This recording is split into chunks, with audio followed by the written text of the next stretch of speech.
Continuing with the box culvert, next is the design principle that includes the hydraulic design. That is how much of water flows through the vent. So in this hydraulic design, the vent way required to carry the discharge in the stream is computed.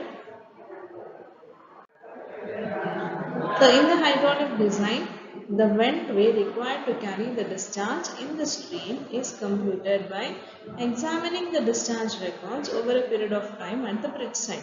So as we conduct surveys for different data, similarly the survey is conducted over different periods of time in the rainy season, in the summer season for many years, and this data will be recorded and that data will be taken for the determining the discharge.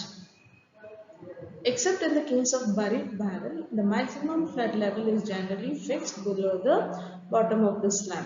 So, a box culvert will be having the top slab and the bottom slab. The bottom slab will be directly resting on the ground and it will act as a foundation also.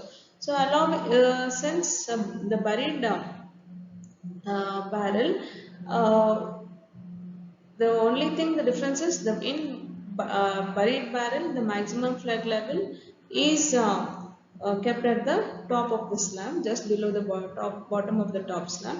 But in case of buried barrel, the design ventway will be similar to that of a pipe culvert. In general, the ratio of span to height of the ventway lies between 1:1 and 1.5:1. The top of the soffit slab is generally fixed at the bed level of the stream. So box culverts consist of two horizontal and two vertical slabs built monolithically or ideally suited for a road or a railway bridge crossing with high embankments, crossing a stream with a limited flow.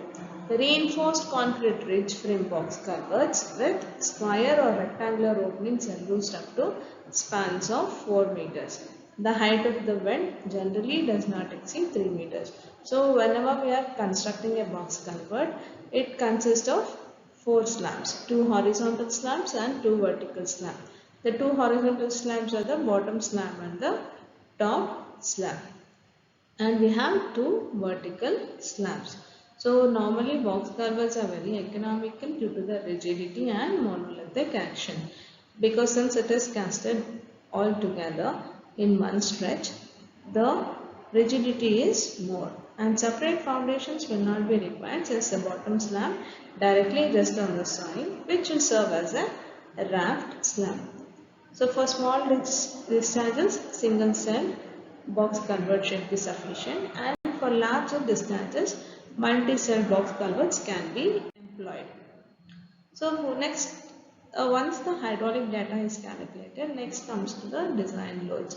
What is the type of the loads and what are the parameters should be considered? So the structural design of the reinforced concrete box culvert comprises the detailed analysis of the rigid frame for moments, shear force and thrust due to various types of loading conditions. The first loading condition can be concentrated load. Suppose if there is a on the top of the top slab from the deck of the bridge, concentrated loads due to vehicle loads of class A or class A type loading have to be considered. So you'll be having the point load, and from this point load you will be taking the total load W, that is equal to wheel load by effective width of dispersion. Then uniformly distributed load. So the weight of the embankment, bearing coat and the deck slab and the track load are considered to be uniformly distributed loads on the top slab. So with the uniform soil reaction on the bottom slab. So the weight of the embankment, the bearing coat, the deck slab, all these parameters contribute to the UDL, that is the uniformly distributed load, which is distributed on the top slab completely. The weight of the side slabs act as concentrated loads that are assumed to produce uniform soil reaction at the bottom of the slab. Water pressure inside the culvert. When the culvert is running full, that is when the water is flowing full, their maximum discharge is there. The pressure distribution on the side walls are assumed to be triangular with the maximum pressure intensity at the base, that is P is equal to WH, and where W is the density of water, H is the depth of the flow. Earth pressure on vertical side walls. The earth pressure on the vertical side walls of the box culvert is computed using Coulomb's theory. And uniform lateral load on the side walls has to be considered due to the effect of live load discharge. So once this different load combinations is considered, next the design moment, shears and thrust has to be calculated.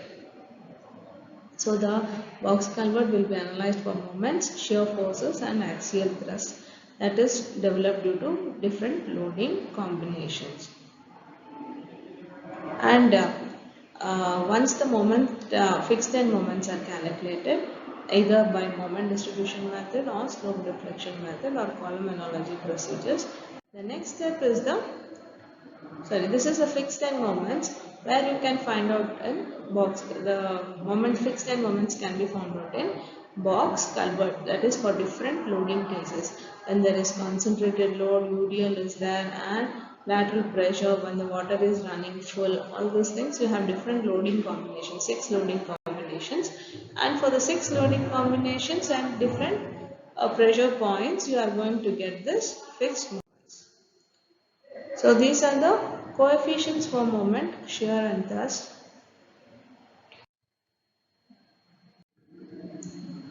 The maximum design moment resulting to combination of the various loading cases were determined, and they are suitably combined with the different loading patterns.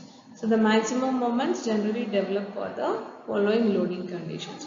So when the top slab supports the dead load and live load and the culvert is empty. When the top slab supports the dead load and live load and the culvert is running full. When the sides of the culvert do not carry the live load and the culvert is running.